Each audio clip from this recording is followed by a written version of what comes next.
Wait, hold on. Before you decide to upgrade that build and spend all the money to get the VC, let me just tell you why you shouldn't make that build, okay? Cue the intro. Block of red tape, phone them sliding every day. Bunch of hollows spitting out the Glock. I've been serving fiends all day. Out there posted with the gang, nigga. We was taught to get it. What's good, everybody? It's your boy Nick Reese back in with another video. Hopefully you're doing very well today. I'm doing okay myself. Today I got another NBA 2K21 demo build video for you guys today. And today it's going to be a little different. I'm going to be talking about builds that are going to be popular that I don't think people should make, and if people upgrade, I think they're not going to like these builds. And remember, this year, creating your build is more important than ever, because this year, it's not like previous years where if you mess up on a build, you can just get the money out and make a new build. There's only 2 or 3 months of this current gen 2K cycle, so that means you have to make your build right the first time. And I feel like these builds that I'm about to talk about, they're gonna disappoint some people. And in this video, quick newsflash, I'm not gonna be talking about obvious builds like the ball hawk or the preset builds, you know, or a 5-7 post defender. I'm pretty sure y'all know not to use those builds, but if you're having fun with the 5-7 post defender and you still make one, hey man, the whole point of the video game is to have fun, right? You spent your hard-earned money on these builds. If you make a 5-7 post defender and win and have fun with it, hey man, that's your call, man. But I'm just saying, I'm pretty sure y'all know not to make those builds. These builds I'm about to talk about are pretty obvious and pretty popular builds that people might think are good, but they're actually not going to be. So let's get into it. Okay, so to start out, how about we begin with one of the most popular and one of the most dominant builds in the entire game, more specifically at the point guard position. Last year, this build was by far one of, if not the best point guard builds in the entire game. You're gonna go select red, yellow. You're gonna pick the speed pie chart or the vertical acceleration pie chart. You're gonna upgrade. You're gonna be like, boy, I can't wait to get this contact dunk up. Wait a minute. It only maxes at a 77 driving dunk. What is this tomfoolery? Oh my god, you'll see in a moment. There's other reasons why this build is... It's not trash. It's still a really good dominant build, but it's not as dominant as 2K20. You'll see why in a moment, okay? So this year quick draw is gone, so we'll only need like 9 or 8 shooting badges on this build. Get it to about 20 playmaking. Get the defense up, whatever. You're going to want to get 20 defensive badges. You're going to be like, you know, I really like the two-way slash play. It was really dominant in 2K20, so why not make it in 2K21? I'll explain, okay? Look at the ball control. Right, you can still speed boost, but the driving dunk's down now, and you're gonna go and you're gonna make it 6'5", right? You're gonna go, you make it 6'5", and here's the thing, okay? You have to sacrifice. This year, it's all about sacrificing. Here you go, you make it 6'5". Now you can max your wingspan and get that driving dunk back up and grind to 99.9 to get all the contact dunks, but you'll lose your speed boosting ability, and then vice versa. If you lower your wingspan to get the speed boosting ability, your driving dunk goes down. So this year, that's why this build took a massive hit, because one of your major skills is gonna be down unless you grind it to like 96 overall. This build's gonna be good at like 96, 99, but that's the thing, you shouldn't have to grind a build for it to be that good, you know what I'm saying? Like, that's why this build, it's still good, but you're better off making another build like a 6'7" pure player or something like that.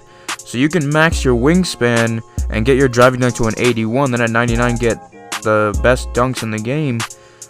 Or you can minimize your wingspan, but then your driving dunk is gonna be really, really bad, man. It's terrible sacrifices. There's better builds than this. I'm gonna be making a video soon about other good builds that you can make. But yeah, man, this build you probably don't want to make. If you do want to make it, you can go on Lamonster's channel. He showed how to actually make it really good. But other than that, you shouldn't make this build. Next up, we have another very popular point guard build that was really dominant on the offensive end. You're going to go down. You're going to go and try to make the BP build once again. But honestly, guys, look at that. Look at those stats. In my opinion, I think the one with the more blue is going to be better this year. This only gets like an 81 ball control, okay?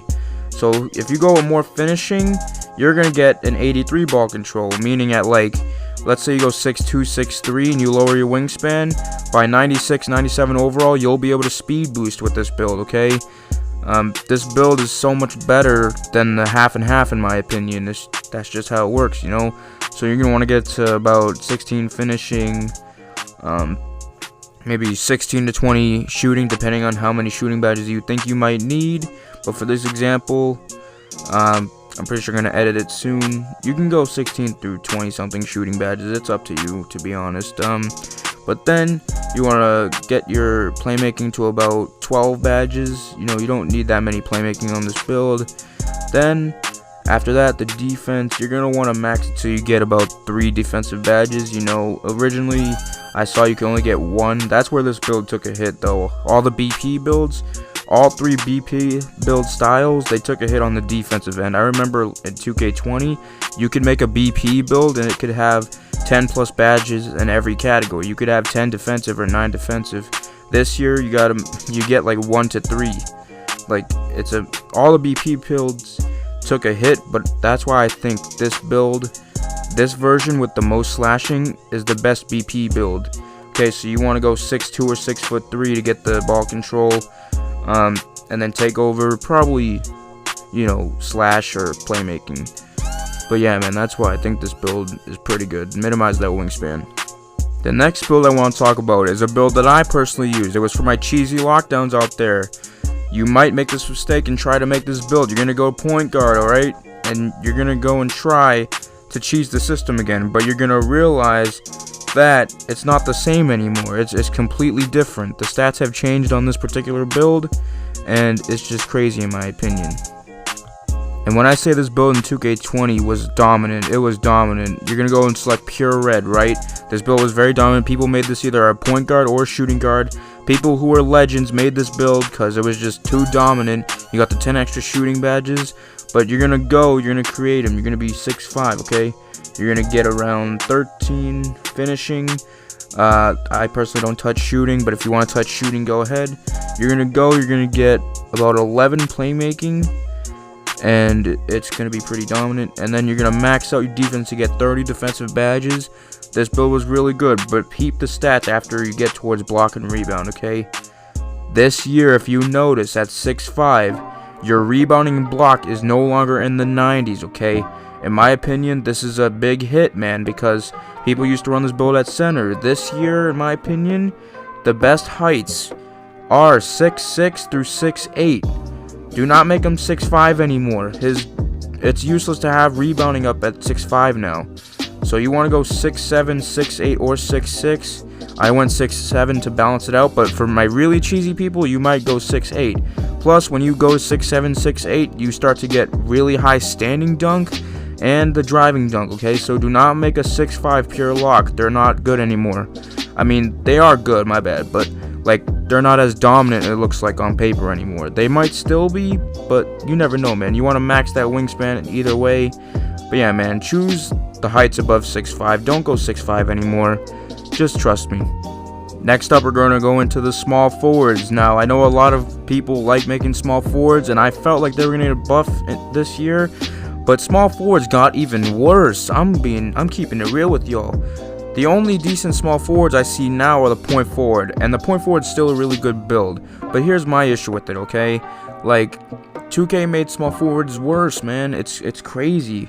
Like, utter disgust for you small forwards. I'm sorry, but some bozo's gonna go make. You're gonna choose the pure yellow. They're gonna choose 87 speed, alright? I'm about to tell you what the best height is, but someone in the world is gonna be like, you know, I want to go back to 2K18 and 2K17. I want to have those type of vibes. I want to make it the tallest possible point forward that can speed boost. So you're gonna go upgrade some finishing, maybe 3 to 6 badges, depending on if you like finishing or not. Maybe 12 shooting. You're gonna max out playmaking. You honestly could go with like 25 or 27 playmaking badges. It doesn't matter if you want other badge points in other categories, but for this example, we'll just max it the way I'm currently maxing it out. So the way I did it, 3 finishing, 12 shooting, 30 playmaking, and 8 or 9 defensive. It's still good either way, but someone in the world is gonna go, he's gonna make this bit 6'10". Look at that ball control at 6'10", bro. It's a 62 ball control on a pure yellow pie chart. Okay, that is awful, man. That is awful. Okay, you have to go 6'7". The best height is 6'7", no doubt about that. And 6'8" is meh. You lose your speed boosting. But even 6'9", if you really want to make a tall dribbler, is better than this, because at least 6'9" gets 70 ball control. 6'10" doesn't even get 70 ball control on a pure yellow. That's insane to me, man. But either way, you're going to want to make him 6'7" and just minimize your wingspan, man. That's the best point forward build you can make. Trust me. Next up, we're going to get into the power forwards, bro. And let me tell you, power forward this year is still better than center, no doubt. It's even better than center this year, in my opinion. Power forwards did get a little bit buffed, but there's one build in particular, the defense and playmaking pie chart, okay? 2K hurt this build so much. This was the play glass in 2K20, and this build was probably the best build in the whole game. Not only could it break down centers, but it could guard 1 through 5 because Hall of Fame defensive badges. It could shoot because it got a 67 3-ball off rip. And it got 85 driving dunks, so you could get contact dunks when you use the metric system. That was the cheesy system that players used to get the driving dunk and the ball control. This year, look at your 3-ball, my guy. First of all, that driving dunk's even lower now. It's in the 70s. And then that 3-ball, bro, it's so low, man. It's in the 60s now. Okay? Jeez, man. That is a big hit, man. Especially if... Now, I think Mike Wing's capping about this, but... he said you have to have a 70 and up to be viable, okay? And really, the best attributes are the play and red. The yellow and red attributes are the best, okay? And that makes sense because it's a playmaking red pie chart. But last year it had much better shooting and it could get contact dunks. This build took a massive hit, bro. It just did, man. Unless you can shoot with the low 3, this build's an L in my opinion. I'm sorry, man. It just is. Honestly, in my opinion, if you're going to make a playmaking defensive pie chart, go with the point guard or shooting guard or a small forward. Do not make it a power forward anymore. It's not useless, but again, bro, it just got nerfed really bad. And the last build I'm going to be going over today is for my centers out there. I know someone's about to make this build. First of all, I believe power forwards are the way this year. Centers, not just 7'3" centers, which, spoiler alert, that's what I'm about to make. Some bozo is still going to make a 7'3" center in the year 2020, bro. Now, I know in 5v5 you can get away with the 7'3s, but bro, if you make a 7'3" player in the park, you're gonna get demolished. Okay, someone's gonna max out the finishing, right? They're gonna max defensive finishing, and they're gonna make it as tall as possible because they want to be so tall. They want to get every rebound. I understand, but this year I'm about to show you guys in a moment why power forwards are the wave now. Even the 6'9" and 6'10" heights got a bit nerfed, to be honest. Okay, you can put the remaining attributes. Someone out there is gonna make him 7'3", bro. 7'3". Look at your speed, bro. A 48. Oh my god. Your driving dunk and driving layup went down. Your lateral quickness and perimeter defense went down. Why would you create this build? Again, you could probably get away with it in 5v5, but come on, bro. This build is an L, bro. The better build to make is the pure red power forward 6'8", which I'll have a video out in a couple days on how to make that. It's gonna be the cheesiest big man build, but this build is one of the worst bigs to make. The only viable 7'3" player to make is a 7'3" pure post scorer. Why? Because they just go on the 1v1 courts and the 2v2s. They don't play 5v5 or even 3v3. That's the only 7'3" you can make. This 7'3" is an L. This is one of the worst bigs you can make. But yeah, guys, that's going to wrap it up for today. What do you guys think of this video? Let me know your thoughts. What builds do you not like? What builds do you like? What builds are you making in 2K21? What are you upgrading first? I'd like to know. I love you all. It's been your boy, Nick Ruiz. Please like, comment, and sub if you're new. I'd appreciate it. Please be safe during this coronavirus times. I'm out for now. It's been your boy, Nick. Peace.